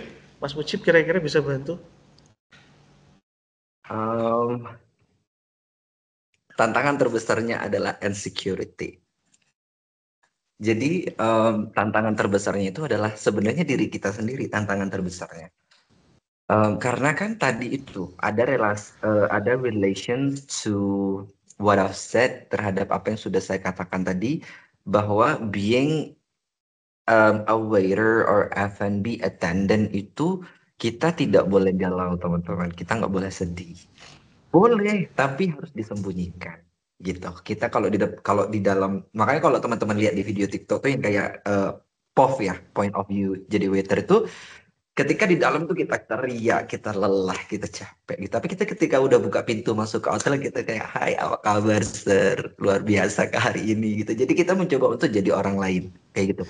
Nah, tantangan terbesarnya itu sih insecurity and self handle gitu. Bagaimana cara kita untuk menghandle diri kita gitu loh.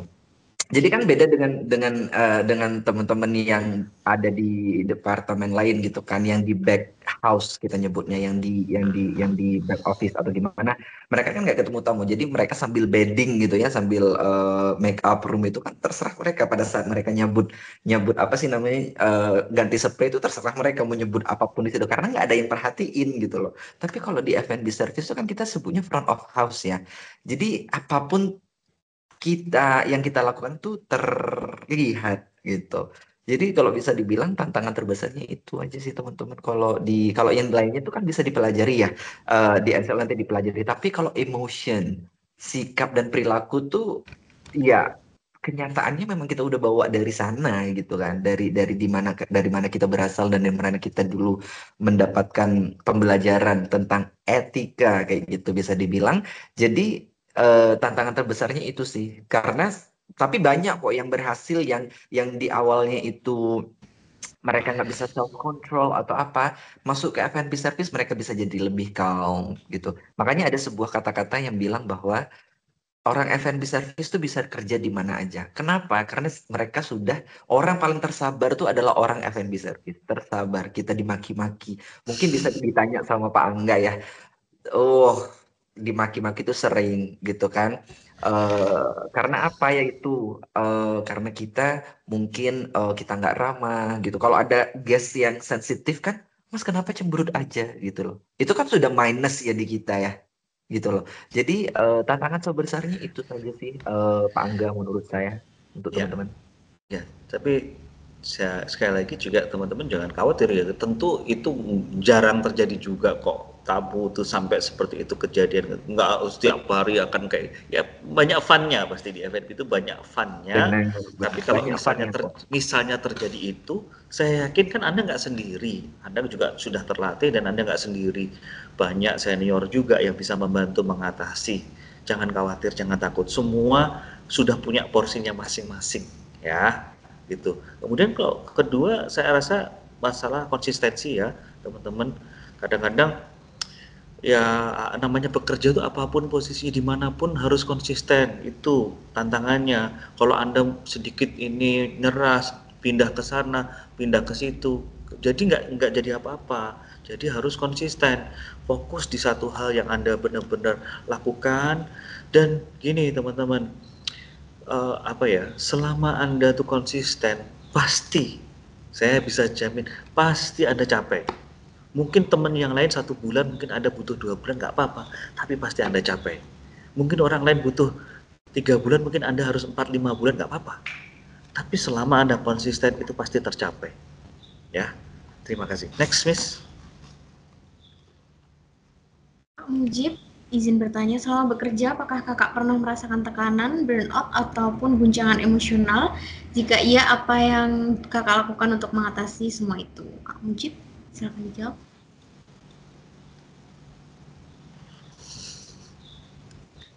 Kak Ucip.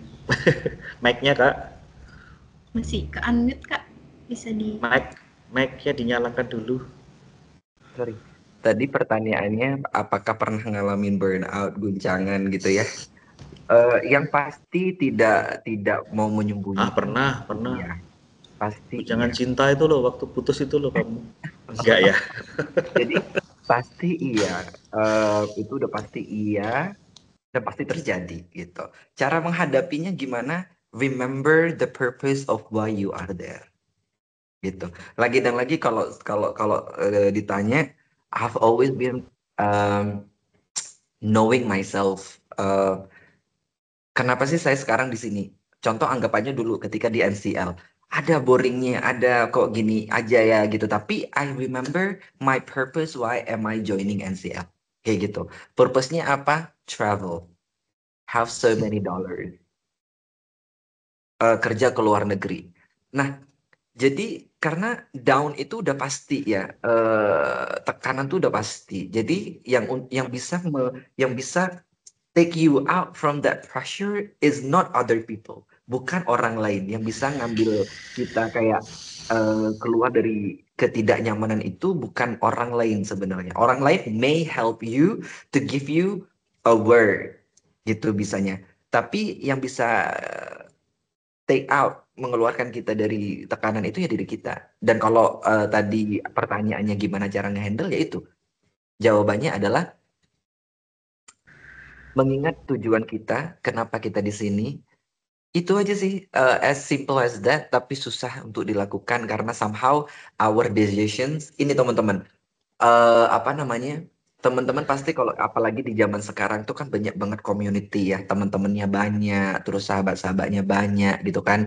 Kadang keputusan yang kita ambil tuh tergantung dari mereka, depend on them, teman-teman. Satu hal yang perlu teman-teman tahu, mau itu sahabat yang seperti apa, tapi teman-teman ingat kata-kata ini, they will not responsible for what your future is. Mereka tidak akan bertanggung jawab terhadap apapun hasil dari masa depan kalian. Contoh, ketika kalian berhasil, mereka akan bisa hanya tepuk tangan gitu. Tapi ketika kita gagal, somehow mereka akan semangat hanya di situ saja. Begitu. Tapi mereka tidak akan pernah membantu gimana. Kadang mereka tidak akan pernah, somehow nggak peduli gitu. Makanya teman-teman itu semuanya dari diri kita sendiri saja gitu.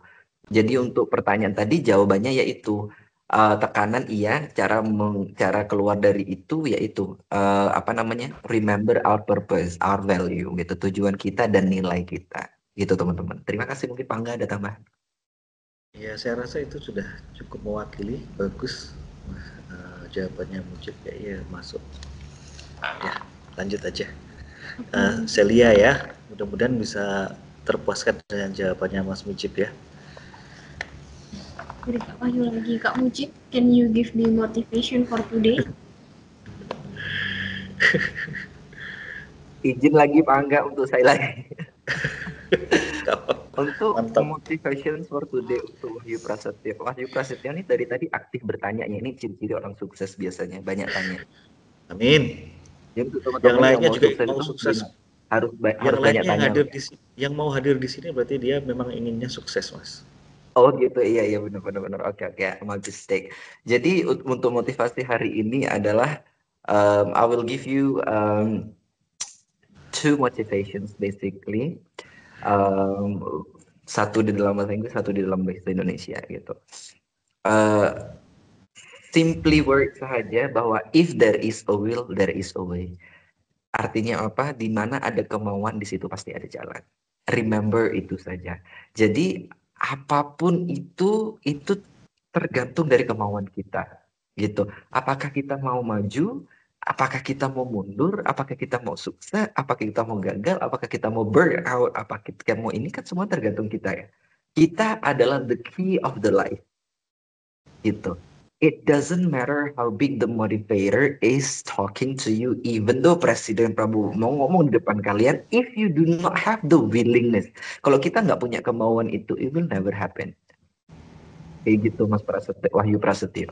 Jadi remember, kalau ada kemauan dari kita, pasti ada jalan semuanya. Contoh kan tadi saya sudah bilang, karena kemauan saya setelah OJT adalah langsung kerja, jadi ke Indonesia tuh anggapannya cuma transit selama 2 minggu, habis itu berangkat lagi. It's not because I don't want to stay in my country, no. Tapi ya itu, karena purpose saya dulu masuk ke NCL kan traveling around the world kan. Berarti saya punya tanggung jawab terhadap diri saya untuk membuat mimpi itu happen gitu, membuat mimpi itu menjadi kenyataan. Nah, gimana caranya itu? Kemauan saya sudah jelas, tujuan saya sudah jelas, makanya tinggal tindakannya. Gitu itu. Apakah tindakan itu saya dipengaruhi orang lain? Tidak. Gitu. Kita meminta saran gitu. I still remember ketika waktu itu mau interview, I call one by one, termasuk Pak Angga. You can ask him, Pak Angga besok saya mau interview di Pak Hyatt Abu Dhabi, minta tolong doanya, kayak gitu. Jadi remember where you're coming from as well, gitu kan. Mau nggak mau, I am here. Juga ada campur tangannya Pak Angga dan NCL gitu loh. So that's why I'll always be here to tell you the truth, gitu. Kayak apa yang saya ucapkan itu adalah relate tadi. Kalau teman-teman bisa lihat dari sebuah pertanyaan ke jawaban dan pengalaman itu semuanya relate jadi satu teman-teman. Ya Mas Wahyu, jadi bisa di keep in mind bahwa be ourselves, kita sendiri adalah the key of the life. Kayak gitu. Kita adalah kunci dari kehidupan kita sendiri. Ingat kalian kan masih muda ya. Rata-rata usia berapa sih kalian? 20-an ya atau 25 ke bawah lah anggapannya gitu kan. Kalian masih apalagi 19, you are so young, you are so golden. Kalian tuh masih emas gitu. Dan kalian beruntung sekali gitu. Kalau teman-teman nanti yang minta kontak, saya bisa minta Pak Angga juga, nanti kita bisa sharing masing-masing. Karena I'm so happy ngelihat teman-teman yang masih usia 19 itu punya semangat juang yang tinggi, jangan sia-siakan waktu. Seperti itu Mas Wahyu. Semoga bisa menjawab. Mantap. Next, Miss. Next. Dari Kak Palupi, izin bertanya Pak Angga, kalau perempuan masuk bar bisa jadi apa saja untuk pekerjaannya? Dan untuk Kak Mujib, mengapa dulu tidak memilih FO aja? Kan kemarin Miss Lintang sempat bilang bahwa Kak Mujib mau masuk ke FO sebenarnya. Silakan dijawab Pak Angga dan juga Kak Mujib. Ya, terima kasih Miss Puspa untuk Kak Palupi Hapsari ya ini ya. Perempuan masuk bar bisa jadi apa saja, bisa jadi bartender, bisa jadi bar waitress, bisa. Dan itu lumayan kenceng juga itu kalau dari sisi pendapatan di sana. Tips sekali lagi, kalau Anda juga memberikan pelayanan yang tentunya yang maksimal.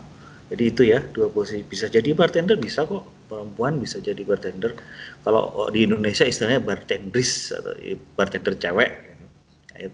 Itu atau jadi bar waitress-nya. Kebetulan salah satu pengajarnya F&B itu juga sedang di kapal pesiar perempuan, Miss Mawar namanya. Itu sebelumnya tandem saya juga yang ngajar di non-alcoholic drink. Beliau jadi bar waitress ya Miss Puspa ya. Di kapal baru pulang kemarin itu. Jadi itu ya Kak Palupi ya.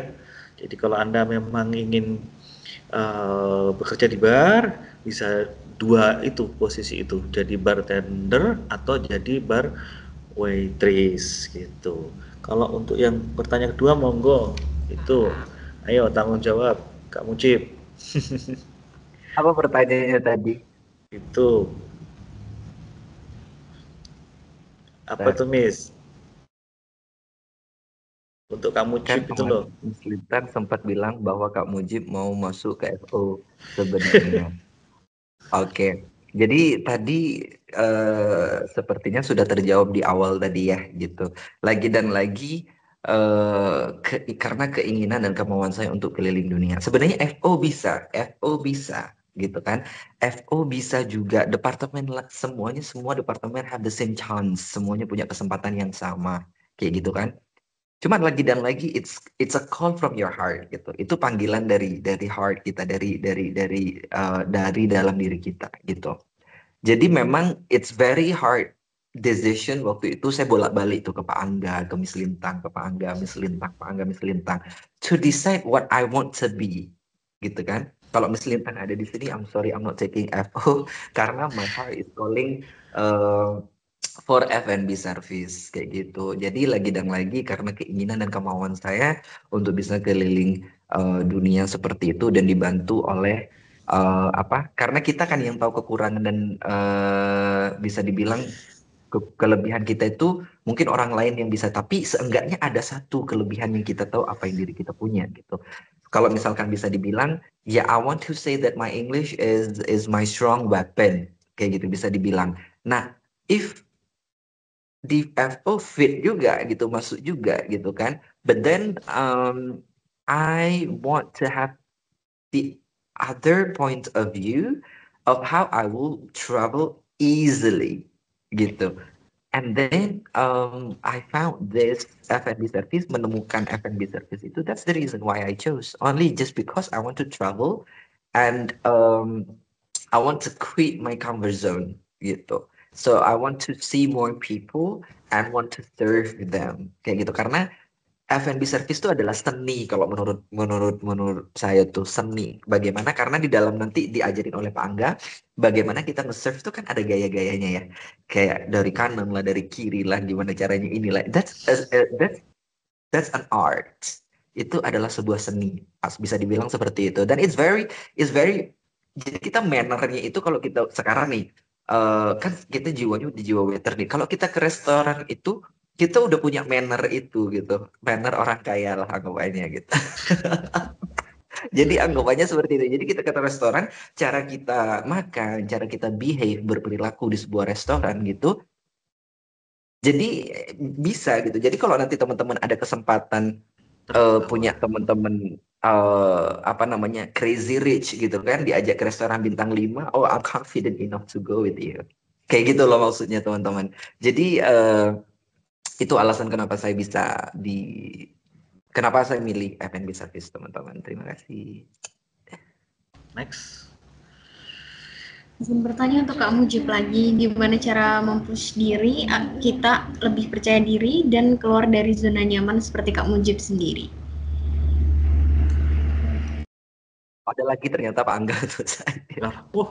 Saya malah suka nih, berarti antusias nih teman-teman di sini semangat ya, nih ketemu jadi sama bagaimana nge-push diri kita tadi ya, bagaimana nge-push diri kita dan bagaimana keluar dari zona nyaman.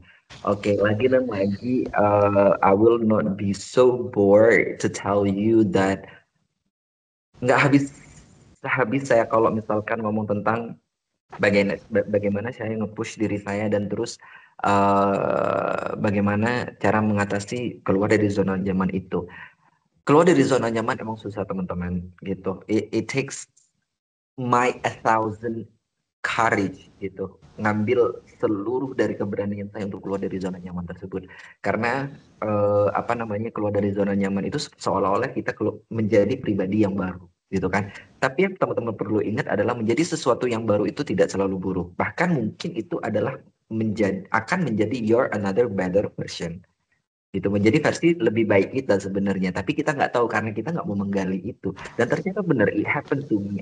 I am becoming my better version ketika saya keluar dari zona nyaman itu gitu. Saya sekarang bisa talking in front of people gitu, from different stages gitu, mau A, B, C, D, E, insya Allah saya bisa gitu. Dari mana itu ya? Karena quitting from that comfort zone gitu.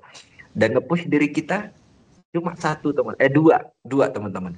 Pertama, tidak ada seorang pun yang bertanggung jawab terhadap dirimu. Itu sudah hukum alam yang keras. Tidak ada satu orang pun yang bertanggung jawab terhadap hidupmu, masa depanmu, dan apapun itu. Jadi harus ingat kata-kata ini. Gitu. Jadi kalian yang bertanggung jawab penuh atas yourself, atas diri kalian.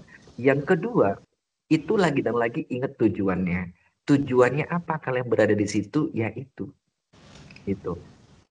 Pak Angga pasti tahu kerja kerja di sebuah perusahaan itu pasti ada tantangannya gitu kan. Tantangannya pasti ada, nggak mungkin nggak ada gitu. Nah caranya gimana ya itu kita ketika kita ngelamar CV, kita ngelamar kerjaan tujuan apa kita? Supaya dapat kerja, dapat uang gitu kan, dapat karir, dapat semuanya gitu. Nah masa sih hal itu yang kalian sudah bawa di amplop coklat itu dirusak hanya gara-gara sebuah tekanan gitu.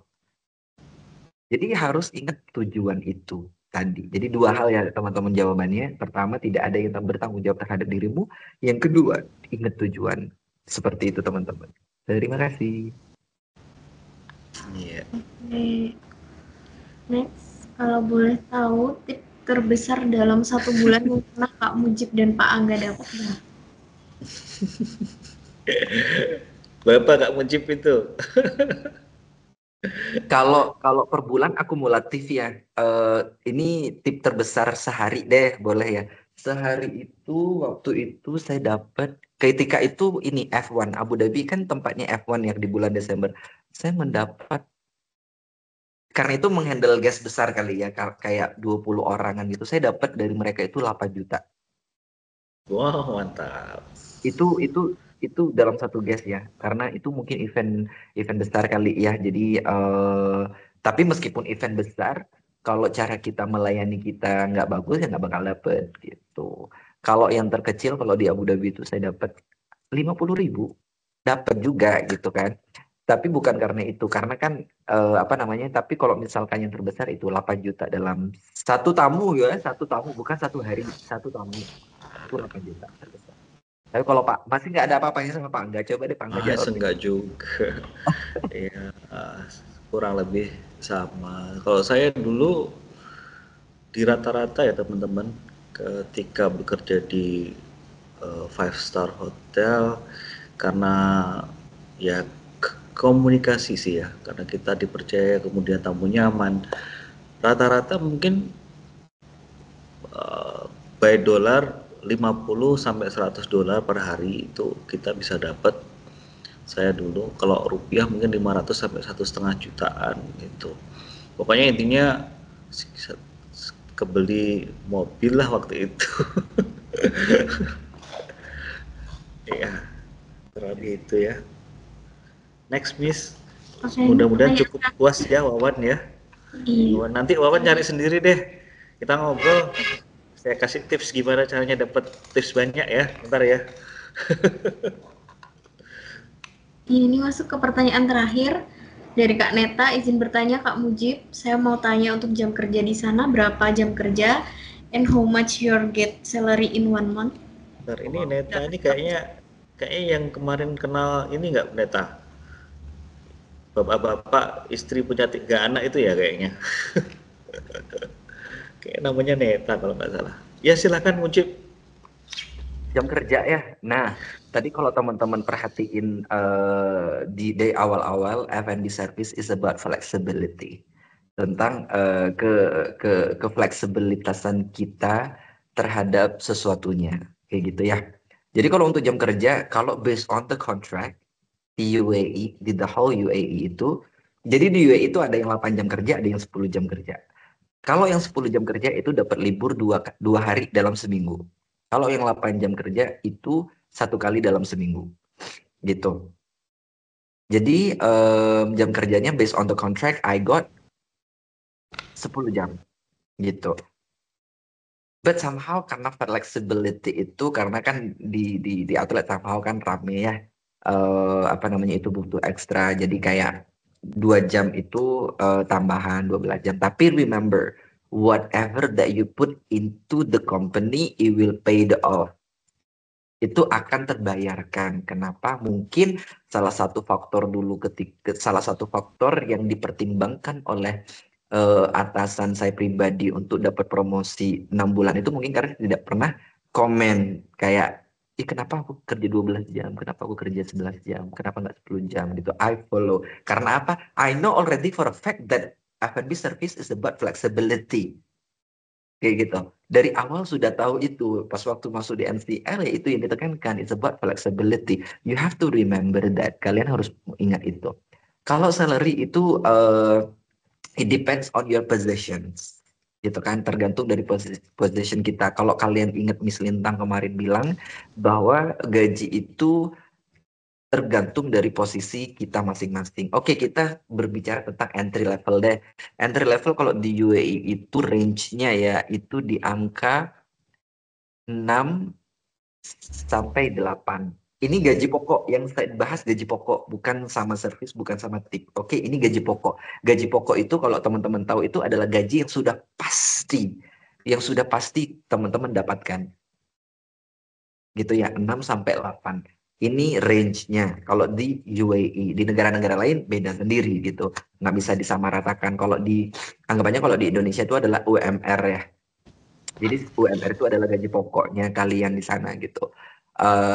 Jadi di sini yaitu 6 sampai 8 sebulan. Itu range gaji pokok ya. Jadi semoga bisa menjawab Mbak Neta dari pertanyaan itu ya. Sedikit tambahan ya.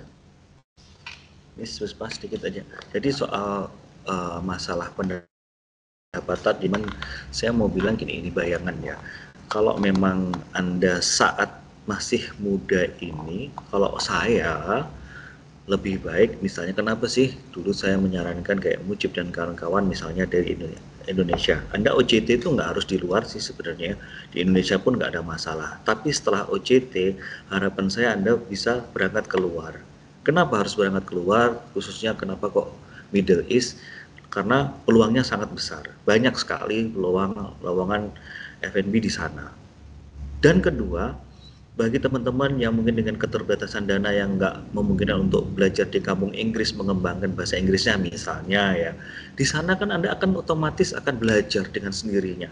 Itu sudah terbukti, sudah sangat banyak terbukti teman-teman yang berangkat ngerasa nggak bisa bahasa Inggris ini itu, nyatanya sekarang cacis cus kayak Mas Mujib ini. Nah, artinya apa? Anggap aja kalau misalnya kita memperhatikan teman-teman ya, ada yang teman-teman punya istilahnya kesempatan dapat kuliah S1 3,5 tahun sampai 4 tahun rata-rata ya minimal. Saya sering share ke anak-anak, ke teman-teman bahwa anggap aja ini kalian tuh kuliah di sini 6 bulan, di OJT 6 bulan masih 1 tahun. Kalian masih punya waktu sekitar 2 sampai 3 tahun untuk kuliah. Dalam mindset kita, meng-S1-kan diri kita, meningkatkan skill kita, kemampuan kita di mana ya? Di sana. Karena terbukti setelah dari sana rata-rata langsung tembus ke kapal pesiar. Jadi gitu teman-teman. Saya sarankan ya itu. Gaji tetap dipikirkan, tapi kalau bisa karir dulu, experience-nya dulu. Karena kalau sudah di kapal kan hitungannya udah luar biasa pendapatannya. Ya, mudah-mudahan itu sebagai gambaran dari saya dan terima kasih Mas Mujib ya. Mudah-mudahan apapun yang Anda pilih, mau FO, mau HK, mau FB, semua pasti yang terbaik asalkan Anda sungguh-sungguh melaksanakannya. Ya, sukses buat semuanya. Thank you, Miss Puspa. Luar biasa ya, banyak pengalaman dan juga cerita yang disampaikan Pak Angga sama Kak Mujib hari ini. Semoga bisa menambah keyakinan teman-teman pengen pilih di departemen apa. Karena ini sudah di penghujung acara, saya ucapkan terima kasih kepada Pak Angga dan juga Kak Mujib. Dan juga buat teman-teman angkatan 29 yang sudah aktif, antusias dari awal sampai akhir. Sampai jumpa di sharing session terakhir besok. Tetap semangat dan terus eksplorasi potensi terbaik kalian. Mohon maaf apabila ada tutur kata yang kurang berkenan. Saya pamit undur diri. Wassalamualaikum warahmatullahi wabarakatuh.